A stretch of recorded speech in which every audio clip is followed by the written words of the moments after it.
And many of these nations are signing 100-year leases with China and allowing them to come in, whereby they simply end up owning ports, the roads, the airports.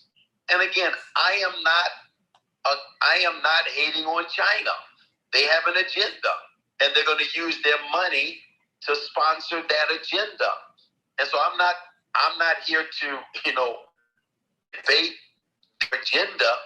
I'm simply here to say that when poor nations are faced with these choices, and other countries or agencies come and say, we have billions of dollars to give you, but you have to give us something, that nation can be owned by an agency.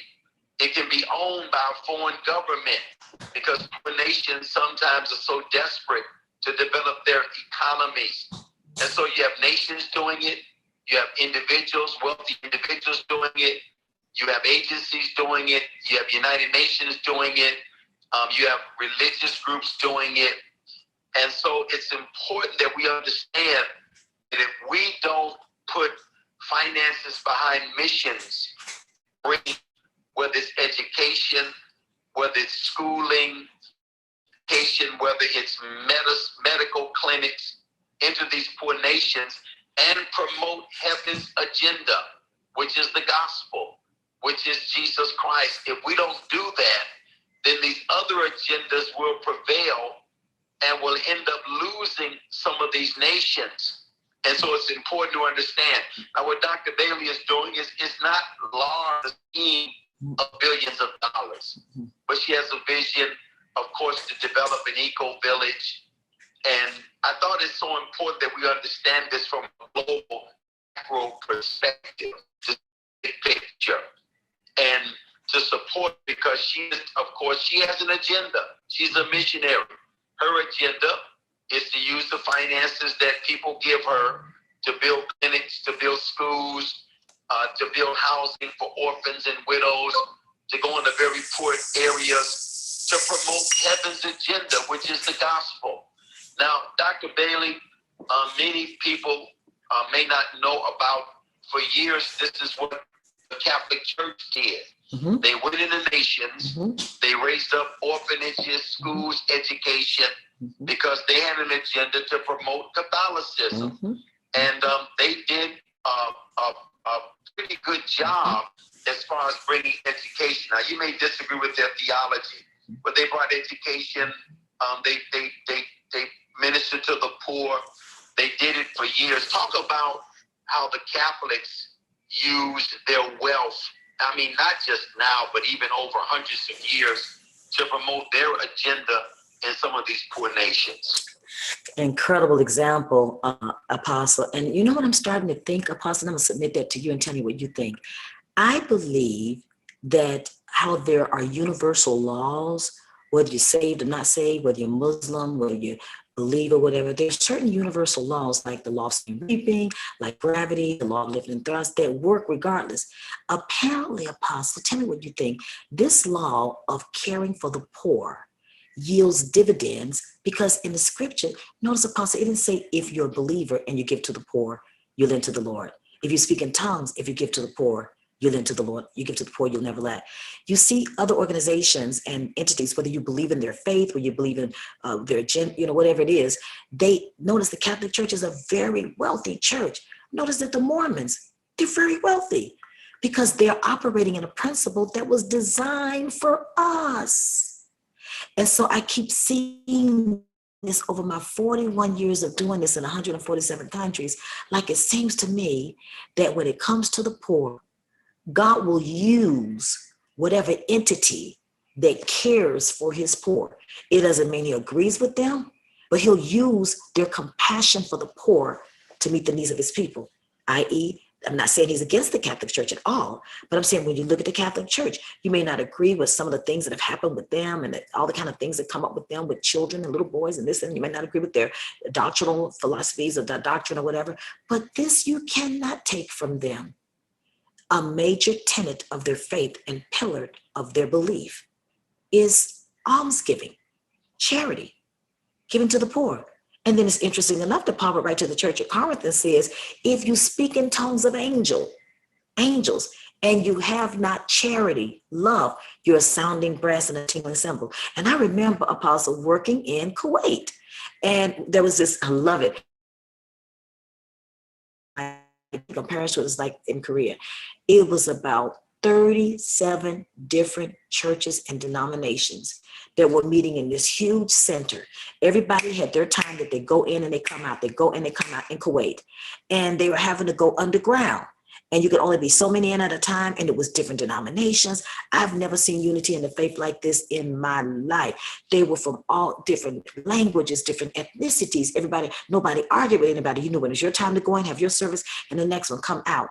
And they had to do it underground.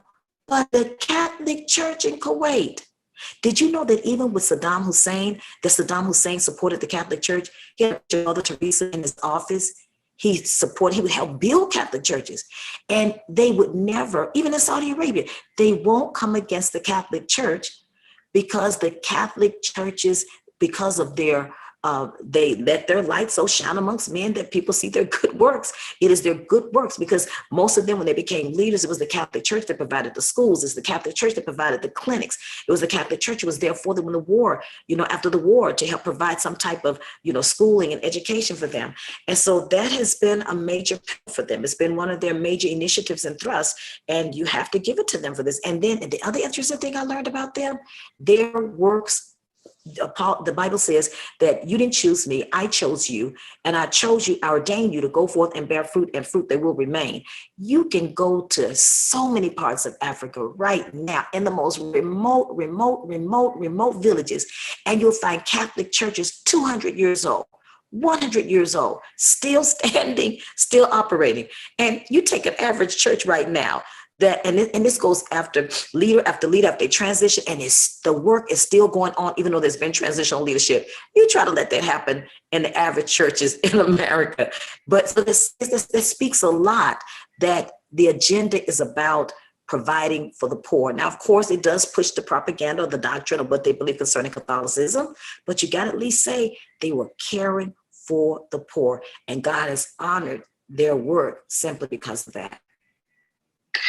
Yeah, the emphasis to reset the room is that every major organization, religion, does have an agenda.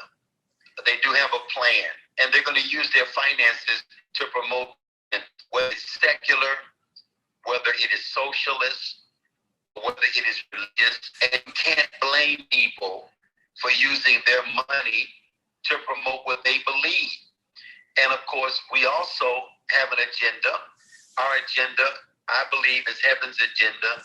Thy kingdom come, thy will be done on earth as it is in heaven, the gospel. Therefore, we should use our finances, our missionaries, to promote an agenda. And if we don't use our finances to promote our agenda, even building a church in America, you're promoting heaven's agenda. You're building a church in order to preach the gospel, to teach the disciple in your city, your region. You're promoting an agenda. There are others in your city that are promoting, their agenda. I was in New York City last week, and we had a driver, an Uber driver, that picked us up he was from northern India. And so we began to talk with him, and he was a Sikh. And the Sikhs are in India. And so we began to ask him a question. We asked him, according to your religion, where did you go after you died? And he could not even answer the question. He couldn't even concede. He kept saying, I don't understand what you're saying. I don't understand what you're saying. And we kept trying to tell him, well, what happens in your faith when you die? Did you go to heaven? Is there an afterlife?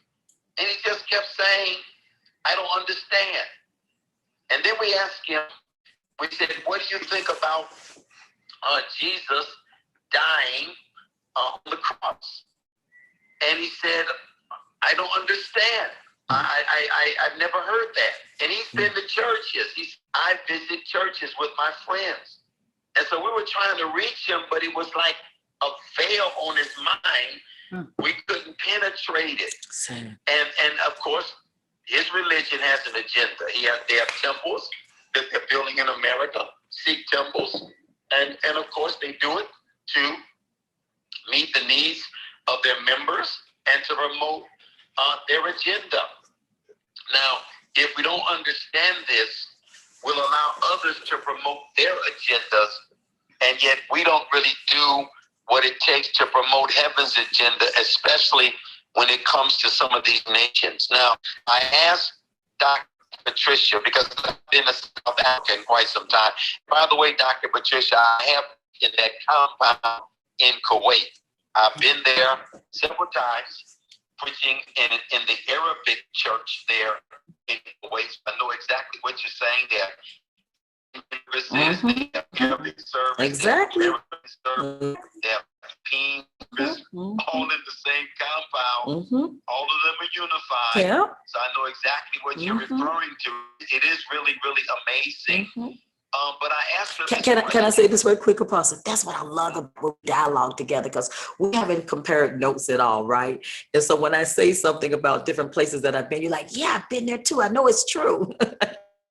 Yes, I've been there. I've been to Kuwait several times ministering, so I know exactly the place you're talking about. And I've done deliverance conferences there. I've done prophetic gatherings there. Really, really amazing. And I asked you this question. I said, okay, if this agenda is Africa, what ability of the South African church to provide for missions or build orphanages? Because my question, the reason I'm asking that is because in America, you know, we're thinking of supporting other nations, but I also believe that the church of a nation also has a responsibility for their own nation. And you told me that the church in South Africa is really, really going through, because the economy is so bad of the economy. So just share that with us for a few moments. Okay. So remember I said earlier, and I keep repeating, that South Africa, for the most part, follows the lack of a better words, the agenda of the West.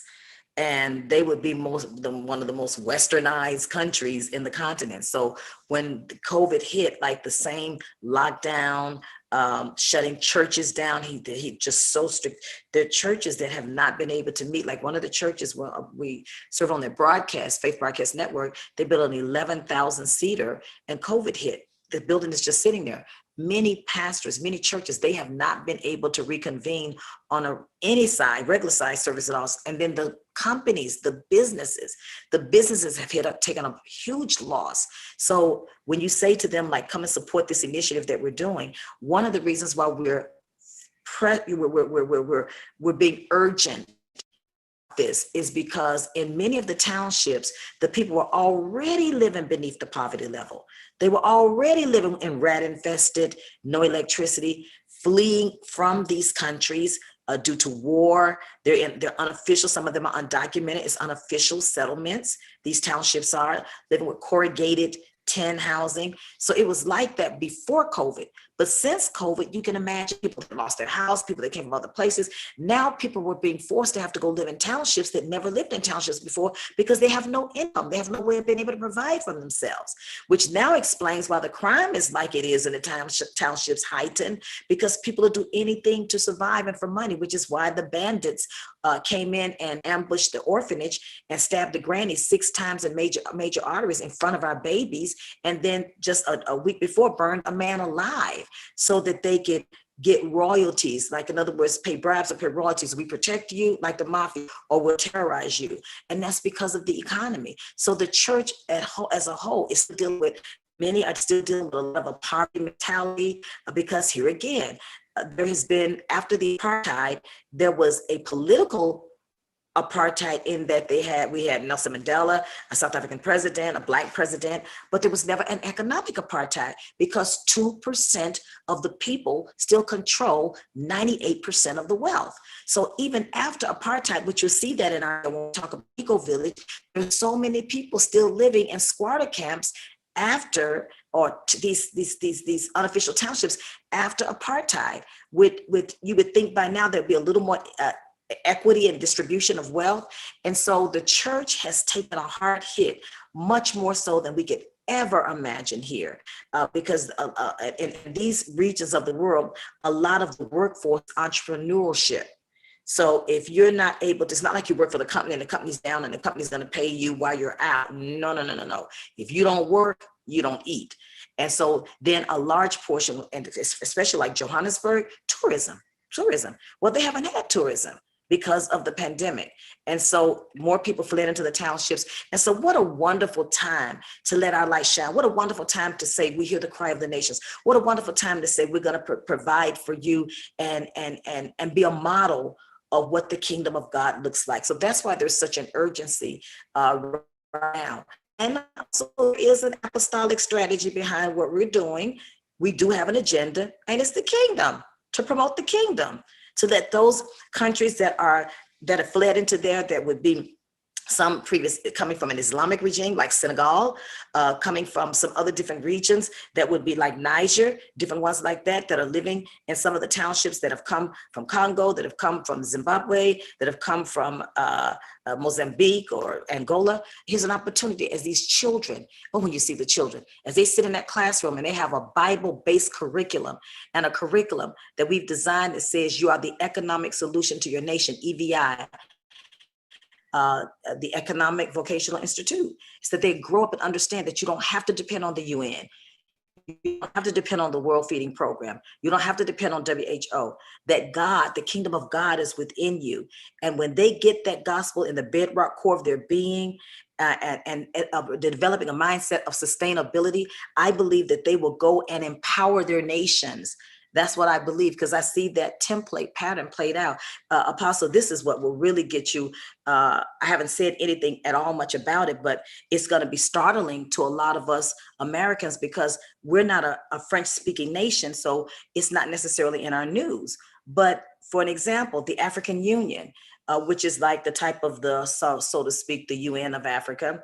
Did we realize that in the French-speaking African countries, which some of those same French-speaking African countries, immigrants have fled into townships in Johannesburg, looking for better work, looking for a better life. Right now, today, in the 21st century, France still requires these ex-French countries like Congo.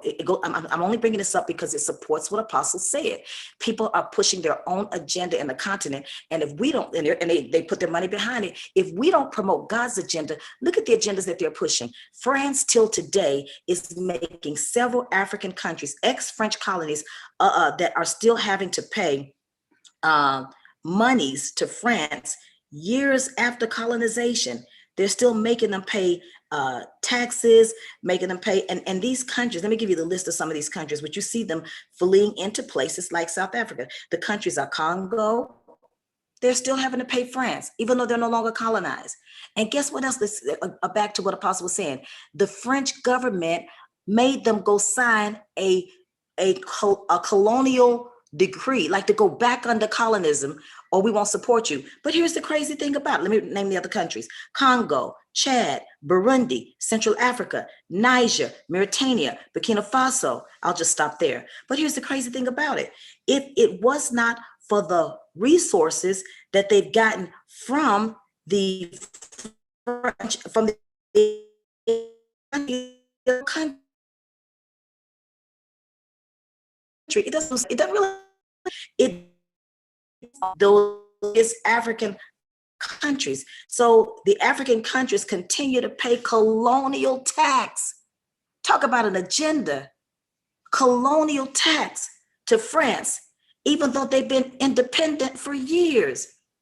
It's just unbelievable. And guess what? We don't pray about that. We don't know anything about that. And it's because in their mind, they've been free physically, but they're still enslaved. And require that of them. Look at this. In fact, during the last 50 years, 67 coups happened in 26 countries in Africa. 16 of those countries were French ex-colonies, which means 61% of the coup d'etats, the overthrows in government, in French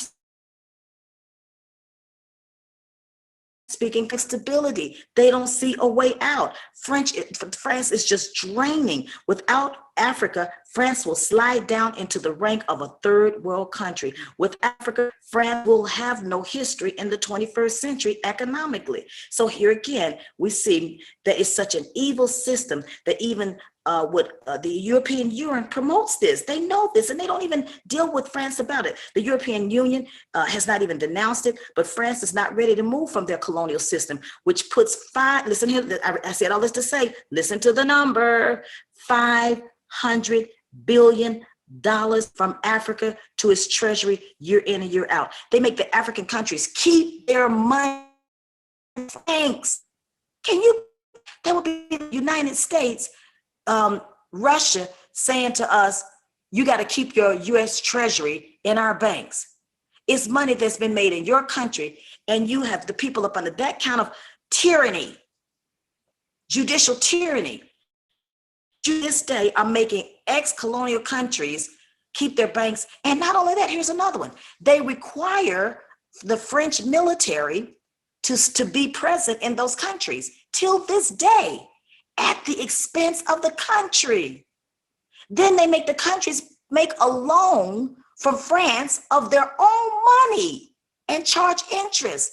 This is what IMF has been doing. This is what World Bank has been doing. And these are our people. These are the nations that God told us to be the stewards over, to ask of me the nations. That's why he said that. So I can get involved, so I can intervene. Because if you don't ask, I can't move.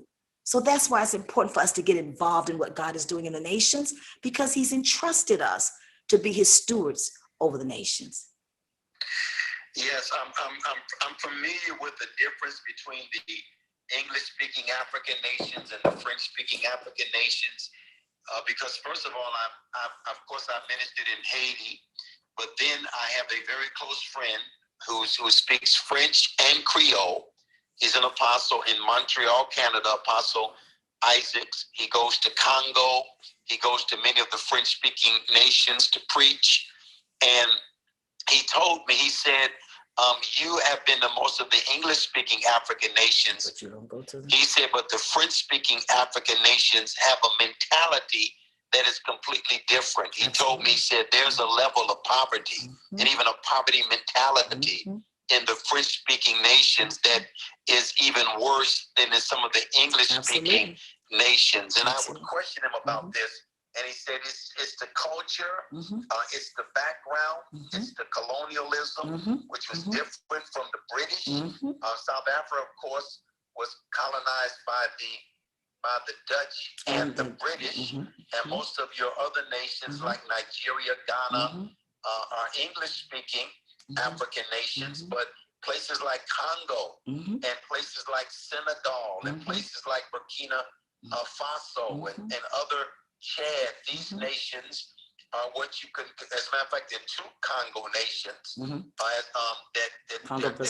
different Congo nations. And so you're absolutely right. There is a level of poverty, even in the mentality of the church, that has not yet been broken. And he would go in there apostolically to teach on business and break the mentality that they were used to, the colonial mentality, even until this day. 2021, we're still dealing with some of these issues. So there's a lot of work to be done, a lot of apostolic work to be done to break mentalities, to invest. And Dr. Patricia, I want you to explain to the people again exactly what you are doing, because you minister in Haiti, you minister in South Africa, you minister in Burkina Faso. You've been to many of these nations that I've not been to. You've been almost twice as many nations as I've been to. And tell them exactly what this eco-village is and what you're trying to do in developing this eco-village in this township or the place is actually called Jerusalem. That's what you're trying to do. Yeah. And as I segue into that, I just want to say this very on the dovetail the last of what you said. I got to put this out here. Of those French countries that you heard Apostle talk about, and he's so accurate that there hasn't been materials translated in their vernacular. Like most of the things are books that are written and stuff, they're written in English. So those French speaking countries haven't had access to the same type of teachings that we have. But let me just say this one part here. It's very important to drop this nugget here. Did you know that in the continent of Africa, out of all the African countries, it blew my mind when I learned this years and years ago. The majority of them, there are 22 French-speaking African countries. There are more French-speaking African countries than there are English-speaking African countries. Hard to believe. So now look at how stupid we've been. I say that like jokingly, okay? Look how stupid, like Italians, like, Brooklyn, stupid we've been, that we would put our resources and our materials, and everybody goes to the English-speaking countries, but we would not go to the countries that have the greatest need. And then interesting enough, those French-speaking countries just happen to be the country. Think about this with the Apostle. Those French-speaking countries are predominantly what? Islam, are predominantly strong in the occult, predominantly impoverished, but then they're most densely populated. So if we had just had an apostolic strategy of just reaching the far world alone, the kingdom of God would advance in the continent. Now, to ask a question about what we're doing, in our school, Global Leadership Training Center, we have graduated students last day in over 100 countries. We fully scholarship them, bring them information, train them for 6 months on 67 courses like environmental science, alternative power, renewable energy, deforestation, literacy, Bible translation, you name it. And then we deploy them back in the countries, and we always made sure that we were scholarshiping like more Francophone countries than any. We've been scholarshiping Francophone kids also for forever. With our village today, as it pertains to the continent of Africa, South Africa would be your Asia Minor. It would be where your Galatia, your Colossae, your Ephesus, where there's more church history in Turkey than there is in Jerusalem, because it's more influence there. Paul was very wise. So South Africa has more influence. That's why we're doing what we're doing in South Africa. If it was West Africa, it would be Nigeria and Ghana. If it was East Africa, it would be Tanzania, Uganda, it would be there. If it was Northern Africa, it would be Morocco, it would be Egypt. So South Africa, because South Africa goes, so goes the other countries. So we're taking widows, orphans, immigrants that are already living beneath the poverty level in these townships, that are now living way beneath poverty, a type of poverty, you guys, you can't even imagine the level of poverty since the pandemic hit. It was before, but to intervene and do what I call, Apostle, at this time. Why now? Why would you be trying to raise $180,000 during a pandemic? This is what I believe I see in the Bible as an apostolic strategy. We all, got sharpened by men like Jonathan David, apostolic strategies. One of them is breakthrough believers, and what I say, Christ in the midst of crisis. I call it crisis evangelism, Christ in the midst of crisis. So when there's a crisis, they already were living poor.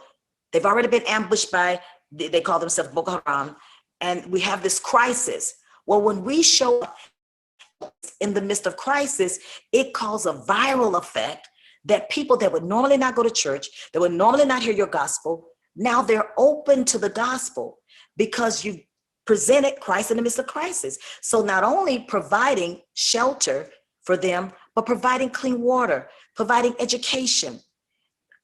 130 million children have never seen the inside of a classroom.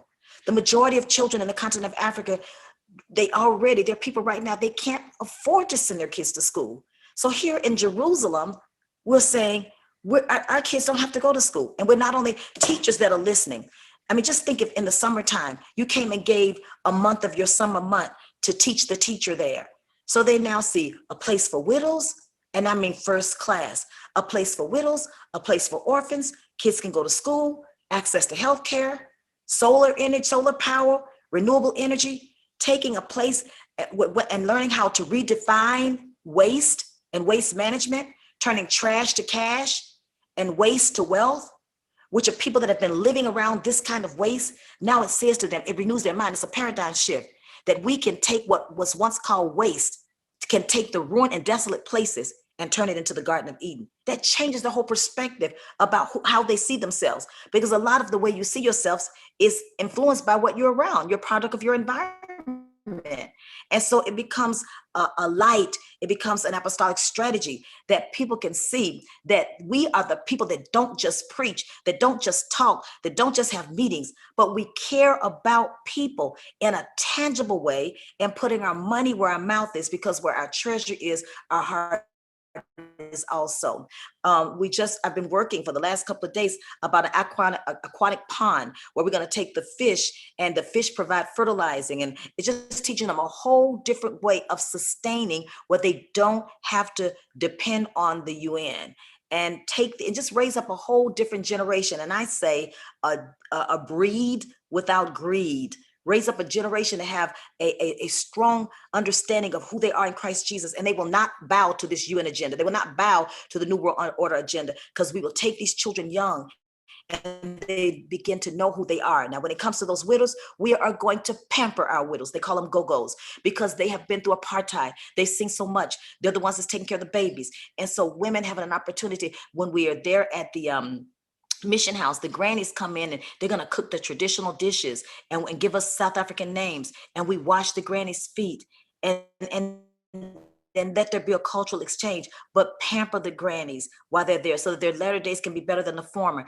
and let people adopt a widow. This is your widow that you adopted. And so for just pennies, you're going to take care of her. I think it's like $45 a month to take care of a widow. For the rest of her life, she never has to worry about being taken care of. And where they live, the house that we have for them, they will want for nothing. I just feel in my heart, Apostle, you're leading us. This is an opportunity that we can do ministry in a different way. Perhaps the pandemic, God allowed it to shift our paradigm, that we got stuck in a rut of doing church as usual, and we were forced to be innovative, and we were forced to seek God, and we were forced to be still and say, Lord, there's got to be a better way of doing this. And I just feel like that this is a strategy that we could use to reach so many nations in one little township, and it just happens to be called Jerusalem. Amazing.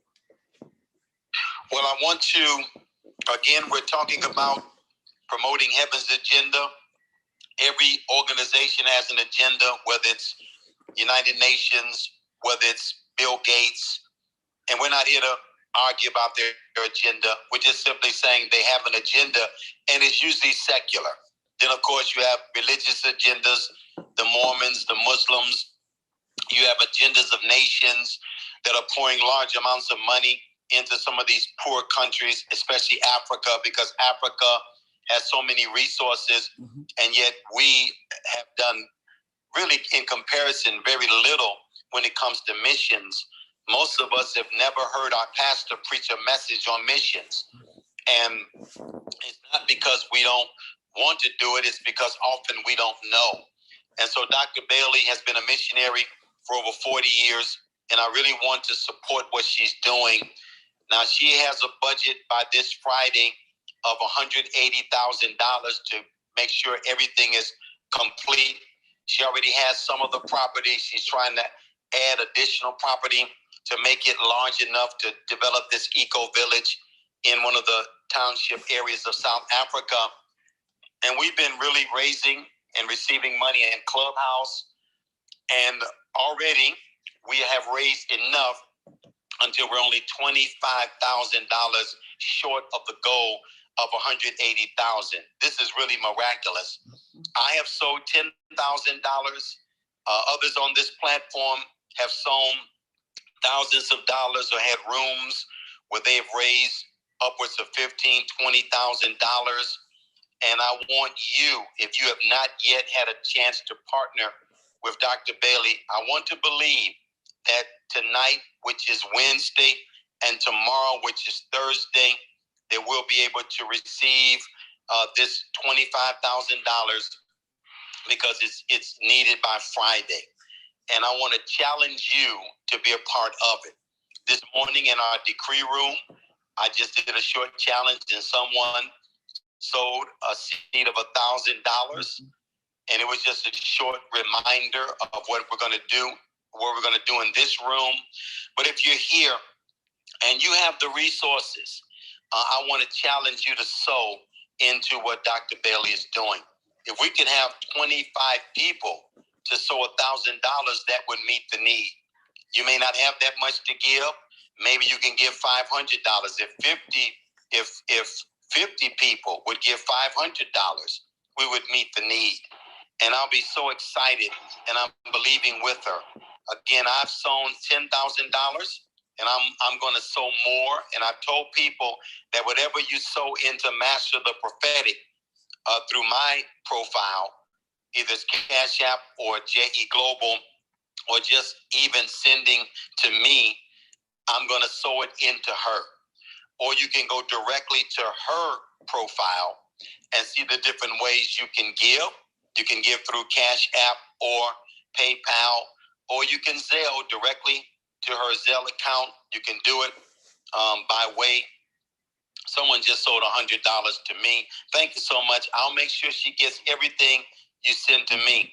I've known Dr. Bailey for many years, and I know her ministry. And I told her to please come on Clubhouse, Dr. Bailey. I believe that there's a whole new community here that will support you and bless you. And it's been very miraculous because her normal way of receiving for missions has been to go to churches. And of course, during the pandemic, she was not able to do that. So I believe this is a platform that we can do it. So if you want to sow, I would ask you, even if it's not that much, and you've already sown, many of you have already sown, I want to meet this need either tonight or tomorrow night. And if you'll, Octavia, you let them hit the hand raising. I just want to know the numbers of people. Someone's just sold $441. Thank you so much. I'll make sure she gets that. I appreciate it for missions. Just raise your hand if you can sow a seed tonight. And we're talking about promoting heaven's agenda, which is the kingdom, which is the gospel, by feeding the hungry, clothing the naked, taking care of orphans, developing systems to touch nations. Thank you, Michelle.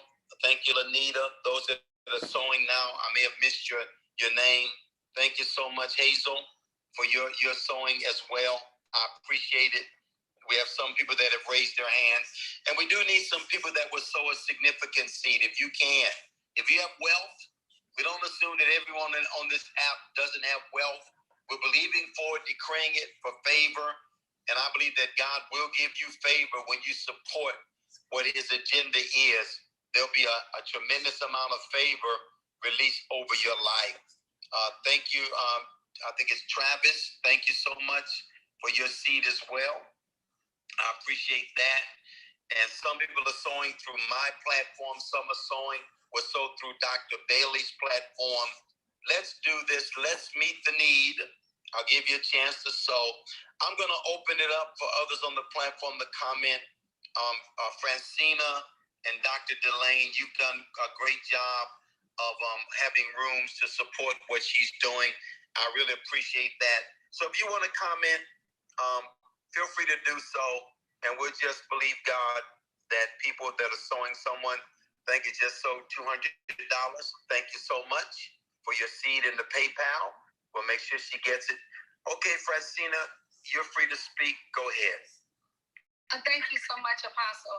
I really believe in this project that Dr. Bailey was spoken about it so many times, and I just believe that we, especially African American church, a lot of us were ignorant to, the mission field. And I just think, Dr. Bailey, it was only God to have you not be able to travel so that we could start stepping up to the plate and take the responsibility of what you're doing in these nations. And I just believe this is so prophetic. We gave $1,500. My husband and I, we're going to give another $1,000 tonight. And our church is also supporting you every month. And so I just also believe that once this is done, you're not going to have to be concerned about anything, any finances, because God is raising up partners that's going to help you. I've been to South Africa myself, to Cape Town. I've seen the poverty not only in South Africa, but also in Nigeria. I've supported Nigeria, getting the little girls off the street. And those of you who have never been to any of these countries, you have to, if you get an opportunity, but if you don't, your seed is still going there. And I know that Dr. Pat is a person of integrity. She when you sow the seed, she shows you the project that's starting. They already stopped building. In our room, we've raised over, I think we gave you $16,000. And then we also planted seeds to feed people in India. So those of you, I believe that's 25 people, Apostle, that can give $1,000. I started off with one, then that's 24 people.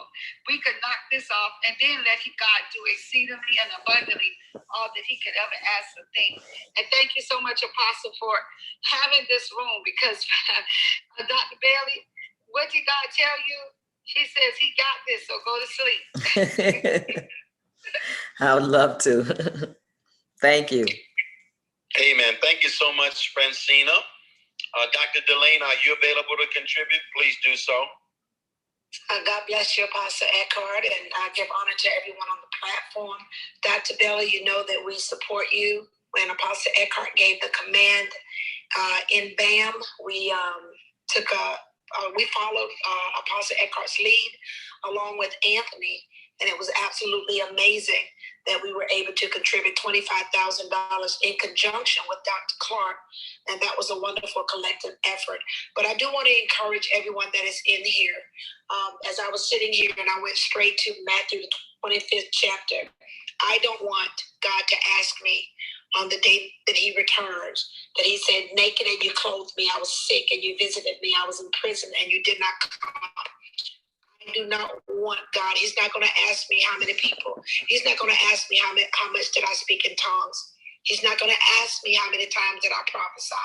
He's not going to ask me how many people followed me in Clubhouse. But he's going to ask me, daughter, when I was in prison, did you visit me?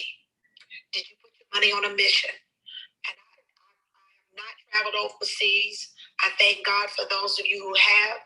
But those of us who have not, we still have an opportunity tonight. So I want to challenge everybody that is in this room. Let's do this. Let's see what we can do to make this, put the money on a mission. Dr. Bailey is operating with a spirit of integrity, and we want to be able to show her the love that we can come together collectively to make this happen. Octavia, did they raise their hands already? I can't see. But hopefully everyone is raising their hands. Yes, they are. They are. And also, Dr. Pat Bailey, for those that cannot do Cash App, can you give them your website again, please? Okay, they can easily go to patriciabailey.org. When they go there, you just push the donate button and it's one-stop giving, patriciabailey.org. Amen. God bless you, Apostle. Thank you for this opportunity. I'll toss you back the mic. Can you tell the people how they can follow the progress of what you're doing? As far as seeing the pictures of the videos, so they can really track what you're doing in this project. Tell them how they can follow that. One of the things we do, we provide video footage, but we also go live right on the site. We've been doing that since day one. And so anybody that's been following us, when the land is being cleared, when we obtain the properties, when we bring the first set of kids out, we did that all live on Facebook, all live on Instagram, and we sent out messages to those that have given us and, hey, we're going to go live. Ashton, who actually his parents are, they're my feet on the ground there, that organization, and he's live at 2 a.m. in the morning from South Africa with us right now. And so he's the camera person. He goes live.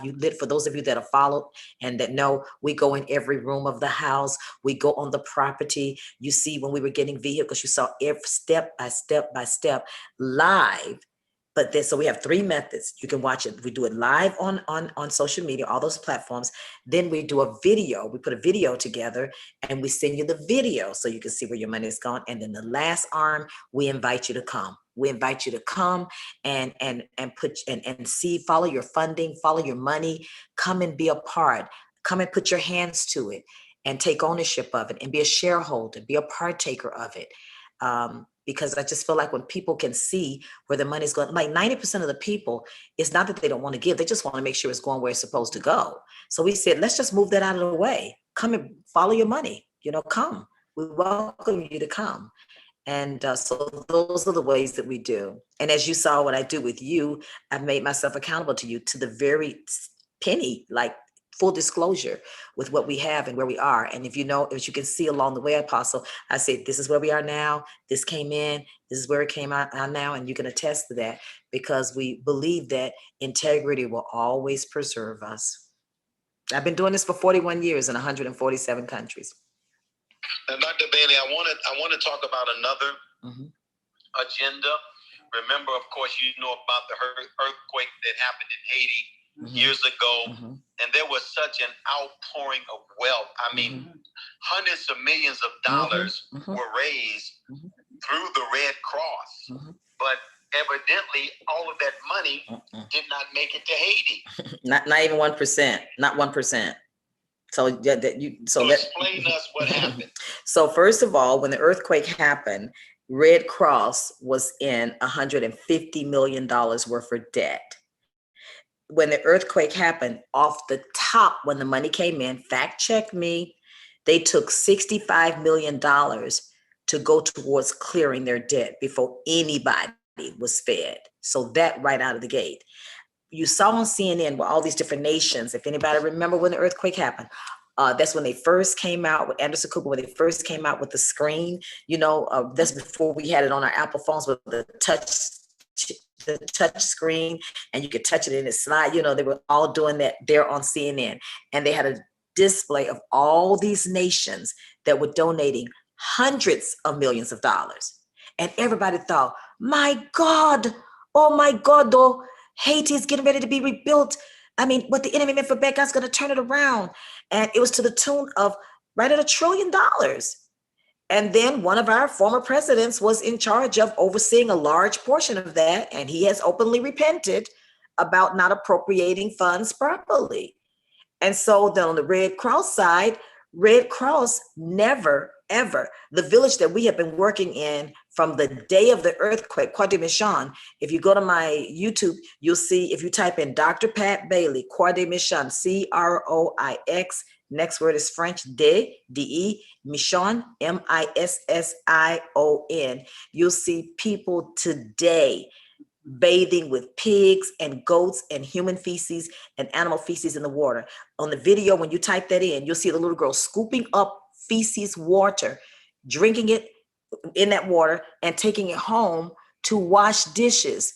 And Dr. Serene Wright, right there in Chicago, was one of the doctors with us and immediately examined the little girl, belly full of parasites and worms. When the earthquake happened, Apostle, guess what we did with most of the money? We were deworming babies.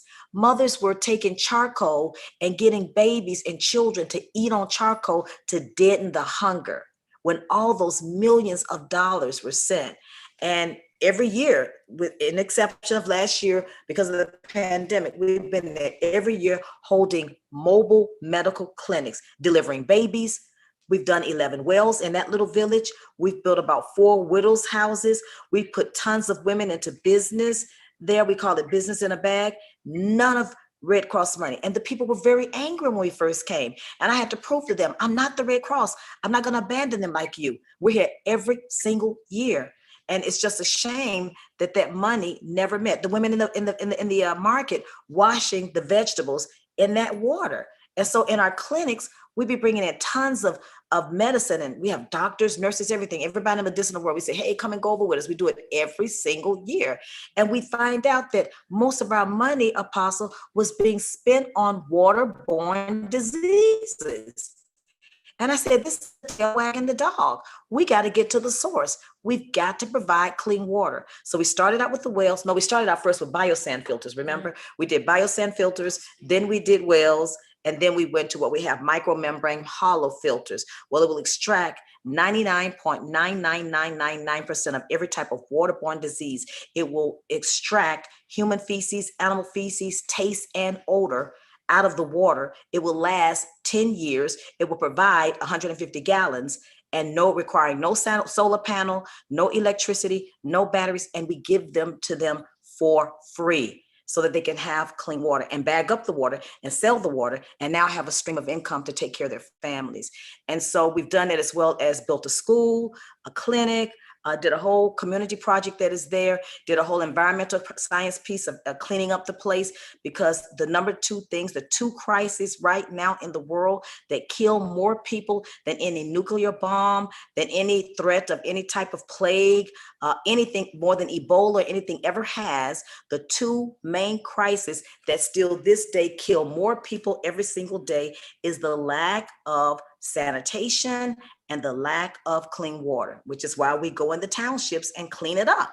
And so we've been doing that, and the people know us, they love us, they trust us, and they know that we're there for them. We just sent 14 of the first kids out of Kwadi Mishan to college, paid their full tuition. We don't have a church. We've just done this all by faith, trusting God and people like you who care. These kids, no one had ever been to college. We sent them to medical school, nursing school, and some of them are still in college right now. We provided computer labs. They never had laptops. They had never had laptops or the internet. So we provided laptops, a computer lab, a school, and just preventing misfortune in the lives of others. And it's so amazing what we can all really do when we all just come together and how much leverage we have. Thank you, Dr. Patricia. I'm going to deal with one more point. And again, to reset the room, we're talking about promoting heaven's agenda, using our finances to promote the kingdom, and also to not only preach, but also to provide things that open up nations and open up hearts, acts of charity, acts of kindness. And Dr. Patricia Bailey is a missionary. She's been one for over 40 years. She has a project now in South Africa where she is about to build an eco village, something that is I think it's over 10 acres. So it's rather significant. And we're here to help her, assist her to get the funds she needs by Friday. She's believing for $180,000. We're already, I believe, close to $160,000. Much of it has been raised in Clubhouse. Some of the others have come from other ministries that support her, but this will be a major breakthrough for her and her ministry. And I'm going to open up anyone on the platform that wants to comment on this subject. I'm going to open it up for you to comment. Then I want to deal with one other thing before we close the room. But again, if you want to sow, everything you're sowing to Master the Prophetic or through me, I'll make sure she gets it. I've sown a seed of $10,000 into this project, and I'll give the additional money to her as well. Many of you have been going to my Cash App or my PayPal and sowing. I thank you for that. I'll make sure she gets everything. And then many of you have clicked on Dr. Patricia Bailey's page. You can give through her website, her Zelle, her Cash App, or her PayPal.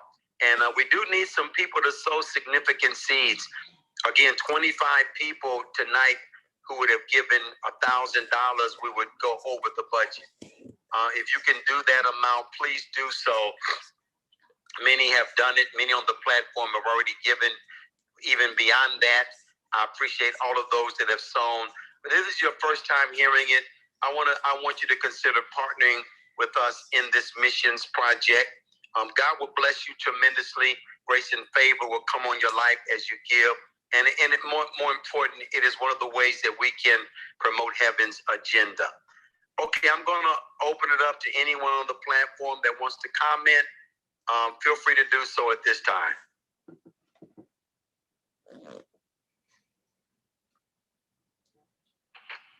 Welcome, Apostle. How are you? Okay. Yeah, I was about to say, don't all jump in at the same time. Yeah, we doing that. Good evening. Thank you, Sandy. Good evening, Apostle John, Octavia, Dr. Bailey, Francina, Dr. Delane, everyone on the stage. My sis and my bro, they're here. Michelle, love you guys. Anthony, this is such a great opportunity of growth, and for us to be able to help someone else in another country, on another continent. And this was such good content that Dr. Bailey even presented to us, and Apostle Eckhardt, to even allow us to know the lives that we are saving, and then to keep our perspectives and not be distracted, to say, okay, we're not here to talk about somebody else's agenda, but we're here to talk about our own. Was very good to just keep us on track. So I'm excited. I've donated already. I even had a room where people that were given to me, I sent that to Dr. Bailey, and I'm also going to sow again tonight. So I'm going to sow, and again, see the $500 tonight. And I appreciate all the work that you're doing and that you've been doing. And I'm just really excited to sow. And I hope everyone will join us tonight. Thank you for allowing me to speak. Thank you so much. Thank you. Thank you so much. Okay, I'll jump in. God bless everybody. Apostle John, Dr. Bailey, all of our generals, mothers, Dr. Delane, Apostle Norman, everybody on the platform. I'll just go behind Kim. I was just sitting, me and my mom, just here listening. And so I've sown, but I'm going to sow again. I'll sow the 500 on tonight. But I just want to say, I have friends over right now in South Africa that I do communicate with. And so everything too that Dr. Bailey has just been conveying about the conditions and the help, that's needed, that is just such a great need right now. And so I'm just glad, Apostle, that you continue to host the room, to give all of us just an opportunity to be a blessing, not just, in our cities, but to be a blessing, for the nations, and to just see the work of the Lord, the kingdom of God, just to be expanded in such a great capacity. And so I'm going to sow. The Bible just tells us that he will give seed to the sower. And like you said, I believe that if we come together, everybody give. Dr. Bailey is a woman of integrity. As we all know, she's been doing this, for a very, very, very long time. And oftentimes we talk about, sowing. This is good ground, and God has just given us an opportunity, to be a blessing. So thank you, Apostle. Thank you so much, Dr. Bailey, for your labor of love. And I just pray that, tonight that everybody would take heed to what God is, causing us to do, and that we will come together as believers on one accord, just to make it happen on tonight, so that it can be done. So I just wanted to say that on behalf of, like I said, I plan on actually being in South Africa, like towards the end of this year. And so the need is there. The people, need the help. And so those of you that are here on tonight is just good ground. I know God is pleased, with the rooms, and I just want to be a part of being a blessing, too. And I'm going to sow again tonight, too. So that's it. Thank you so very much. Thank you. Well, good evening. This is Michelle. Blessings, Apostle. I'm sorry. Dr. Bailey, all of my covenant sisters and brothers. Dr. Bailey, thank you so much for bringing me up. I am just so blessed by everything that you're doing. I'm glad you all did this room, because it was a reminder for me. So I immediately sowed my seed tonight. And I just want to encourage people. There's just such a great need. Several years ago, I was in Soweto. I went with a class of law students, and we went there to serve and give in a number of orphanages, and just to see the kids trying to learn and just really did not have a place to really learn. They didn't have shoes, and they're in school on dirt roads and just trying to get there. It was just very, just very hard to see. But just going into those neighborhoods when we were in Soweto, and then we were in Pretoria, and just see, the just see how people were living and the conditions they were in. It's just heartbreaking. And some of us don't quite even understand to what extent it is to live in poverty until you go to some of these other nations and really see what it's like. And one of the other things that I'm going to do in addition to giving is really reach out to the team that we went to. There are some people I'm still connected with on social media that was part of the team when we went over to South Africa, just to make people aware of that, because some of them may be able to give. It's all of us as lawyers, so I just want to raise some awareness regarding that as well. And then even I'm going to reach out to the school, because even sometimes they pick an organization once a year. So as an alumni, I definitely want to, get your organization in the bid. Like, we have not because we ask not. So, I'm going to ask, I'm going to put the information out there. I'm going to post some pictures of when I was there with the kids, just to encourage people and stir hearts up. So I love what you're doing. And I just want to say to people, no amount is too small, because even if you could only give a small amount, if everybody gave something, it can make a big difference. Some of us can give more of a significant amount, but everything that someone gives can really make a difference in this process. So I just love everything about this.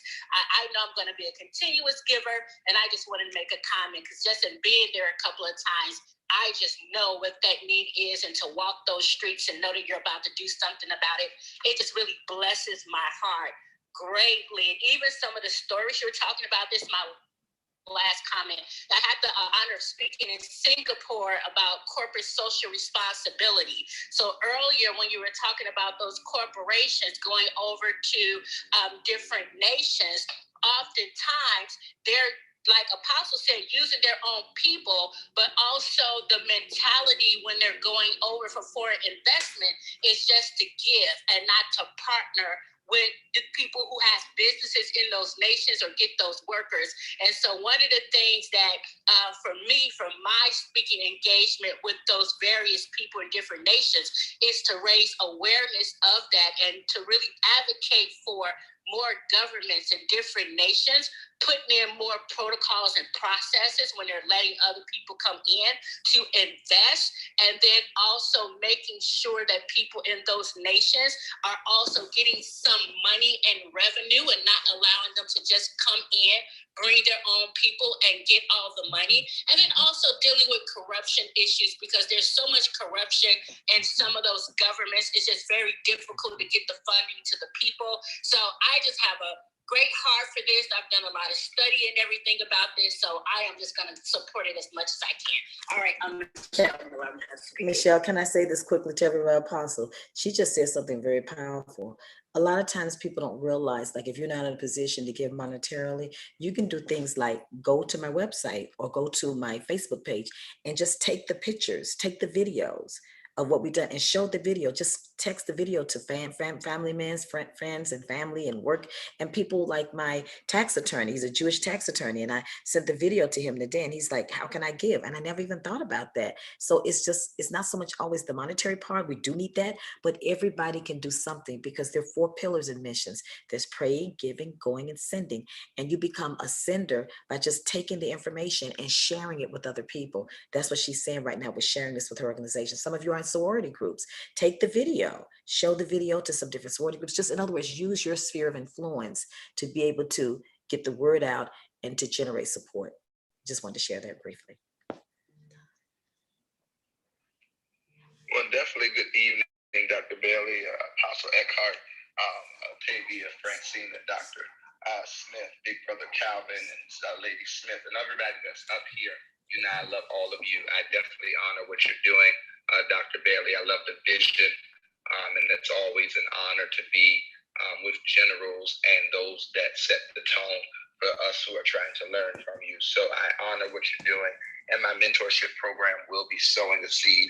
And I just want to take time to honor you and thank God for what you're doing. And I celebrate and honor everybody that I happen to have the pleasure of sharing sacred space with tonight. So amazing work, and I'll definitely be so. Amen. Thank you. Blessings, Apostle. What's the count? Where are we at, Apostle? And God bless you, Dr. Bailey, and my wife is back in the room, and everybody on the panel and in the audience. Blessings to everyone.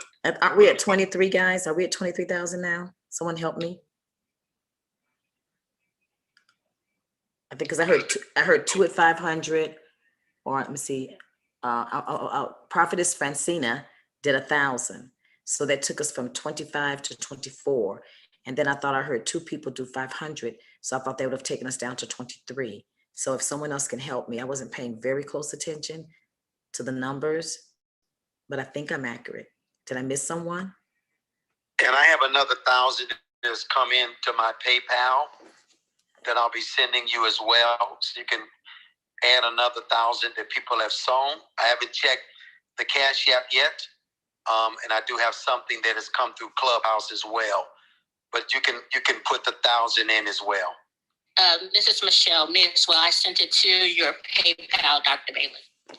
Okay. Thank you so much. This was who now? Michelle Miller. Okay, that was the 500. Okay, yes. So then that would mean we're at 20. No, it was 1,000. Oh, okay. Oh, then does that mean we're at 21?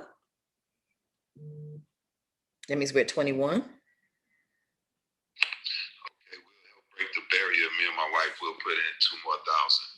Ooh, thank you. I think if we get past our stomachs and our eyes, it's enough of us in here to be able to get this done.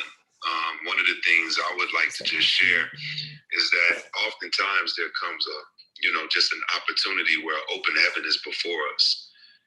And when you talk about taking care of people that can't take care of themselves, that makes you a conduit for God to be able to trust you. And I believe that if we have enough heart and enough courage in the spirit, and if we just stand up, I think that we could leave out of the room without having a need.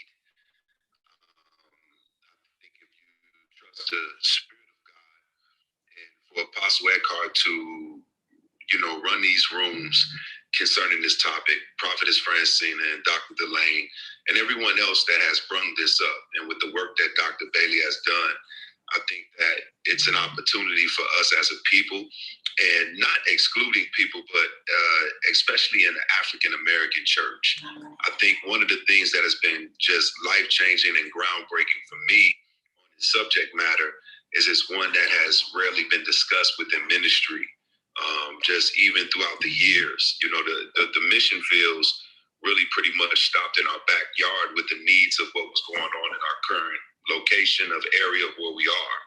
But I think that because God has given us a commandment to never forget about these ones that are in need, I think that if we seed them, we may very well see some of the greatest blessings that we've ever encountered. I know for myself, the first time that I ever sold into your ministry, Dr. Bailey, I ended up getting a contract that was $1 million contract out of nowhere with a client that I had no leads to, that wasn't supposed to be a client of mine. There was no dealings there. So I do know without a shadow of a doubt that the ground is very fertile. So I just wanted to speak on that because I think that if we come together, we could do something special in this room this evening. This is Calvin Simmons. Thank you so very much, Calvin, and thank you for you and your wife, and thank you for your stretch and sacrifice as well as the others. Good evening, Apostle Eckhardt, and thank you, Dr. Bailey, for everything that you have shared on tonight. I just am very, very grateful for the education that you provided to us again. With you sharing on tonight. Gwen and I are prepared to sow our seed on Friday, and we are honored to be able to do that.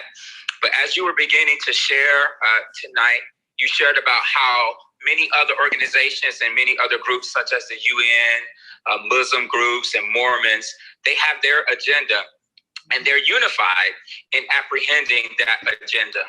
But currently where we are in the body of Christ, due to division and other things, we have not been as unified enough to be able to do what this room is talking about, which is promoting the agenda of heaven. And that's what I believe we need to, like you have said, many times even on tonight, to contend for the unity of the faith. But I really know and believe that things are beginning to change. And I believe because of discussions like this, the church is beginning to be educated, and we're really beginning to shift, because I believe it's time for the church to really be the church. I believe many of us are dissatisfied with just having church or attending church, but I believe that God is raising up an army to actually be the church. And I believe rallying around projects such as this allows us to promote heaven's agenda. So I want to just thank you, Apostle, for having this room. Thank you, Dr. Bailey, for sharing your heart so eloquently and so clearly. It has truly blessed me, and I'm sure everyone else in the room, and has truly stirred us up. And this is Chauncey, and I am done speaking. God bless. Thank you, Chauncey. Greetings and blessings to everybody in the room. Much honor to everybody on the stage, as well as those of you in the audience. I just briefly want to say that this is what kingdom looks like: the unification, us coming together, rather than competing against one another. We should be competing against our foes, our enemies, and we all know who our enemies are. It's not one another, especially not flesh and blood. But when we come together like this, we can do greater things. This is just to me, and what the Holy Spirit has told me is that this is just the beginning. This is just to set it off, because there's so much more that we can do. And as long as we continue to stay united and come together, regardless of our differences, once. And Dr. Bailey, as you know, when we connected, it was Holy Spirit, and it was so divine. Honor you as doing, and for teaching me a thing or two. But I believe that this is just the beginning.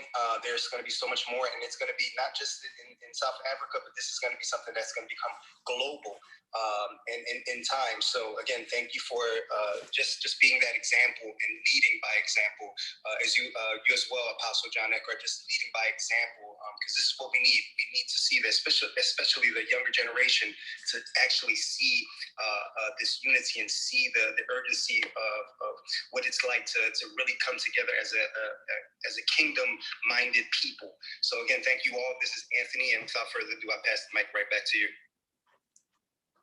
Thank you, Anthony. Good evening.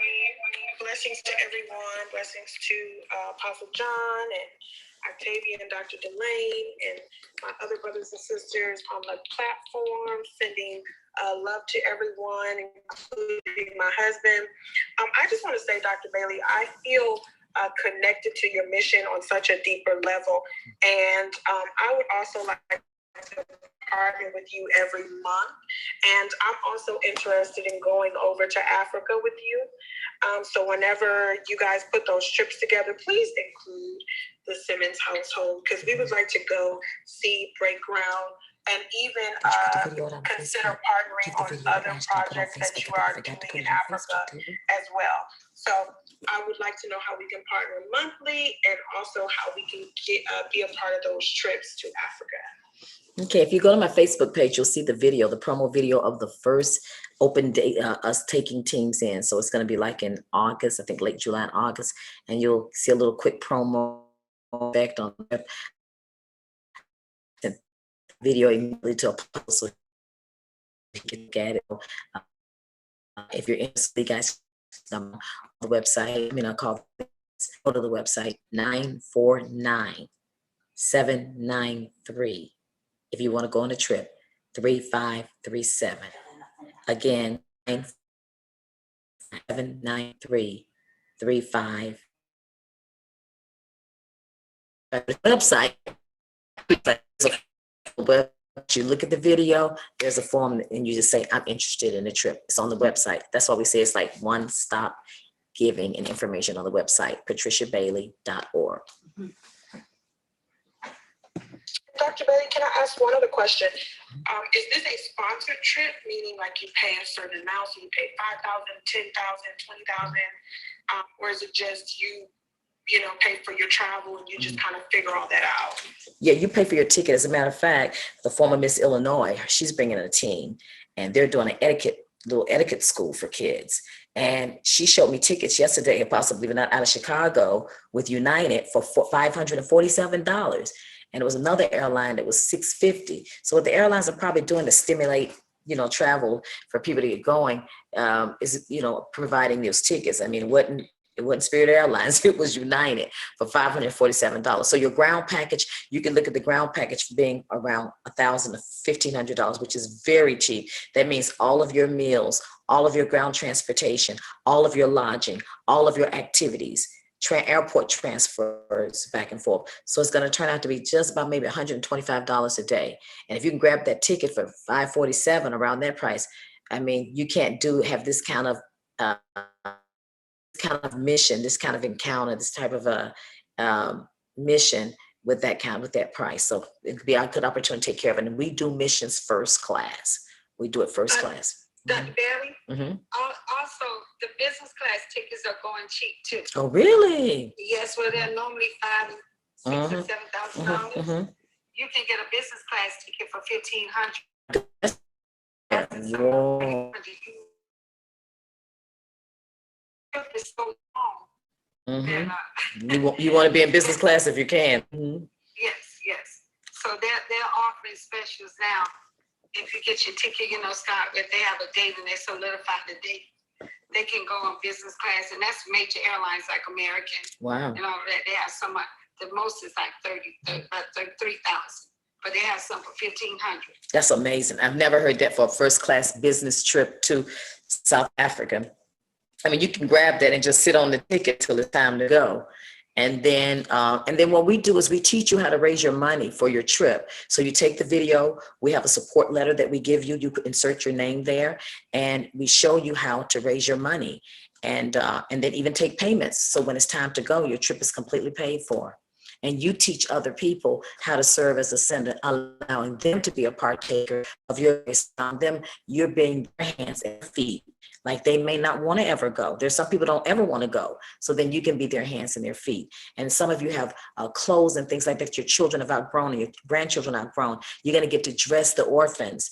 We're going to have an opportunity to do a whole literacy piece and a little library, an e-reader library for the kids. There's so many things where you're going to have so much hands-on. And to our men that are in construction in any way, there's a lot of work to be done. You may not feel preaching a pole, you know how to drive a nail, cement, you know how to do sheetrock. There's a place for you right there in Eco Village, and the living accommodations are all first class.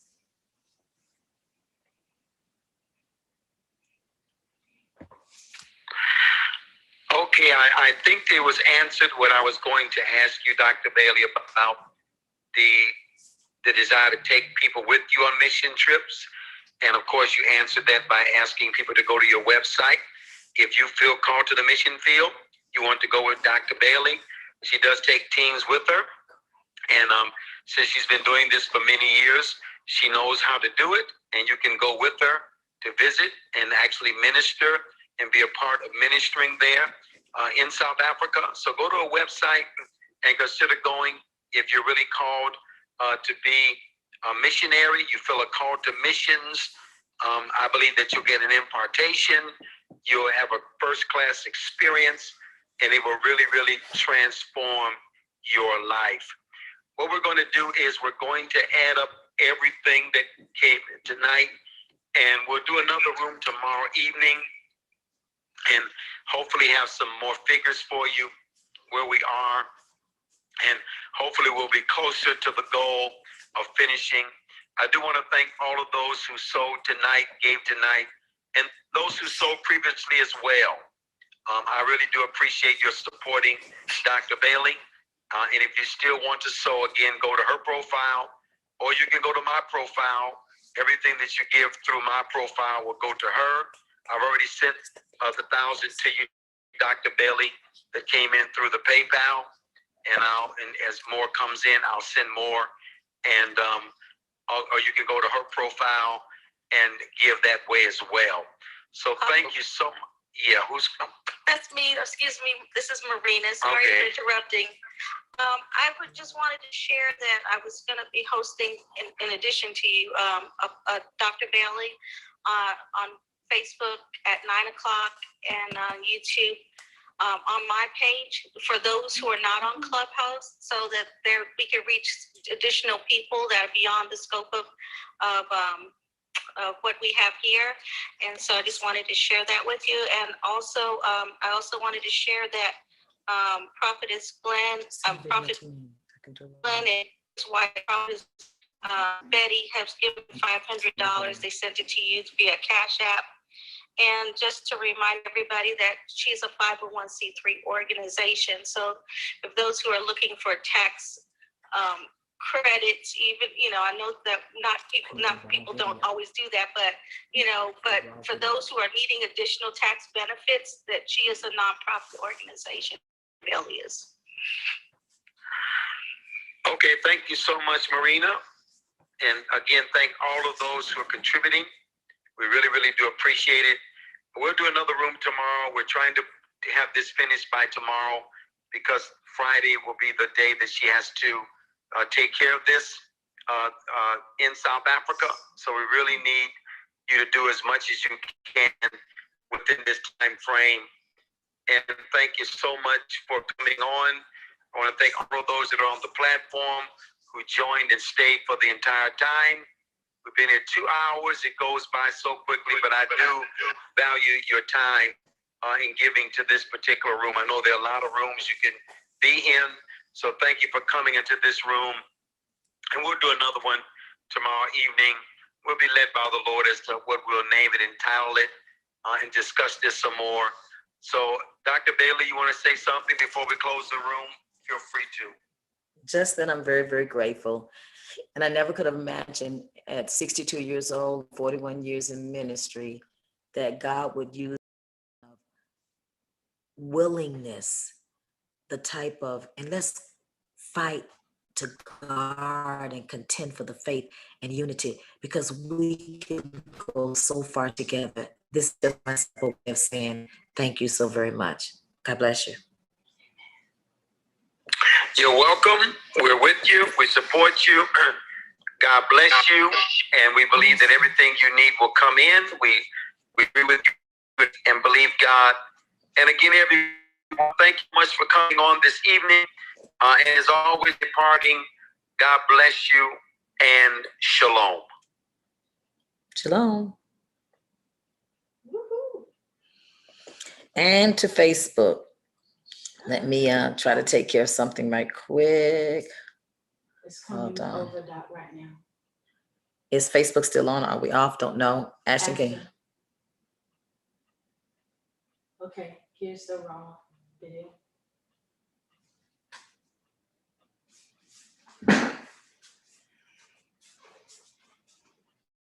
Yeah.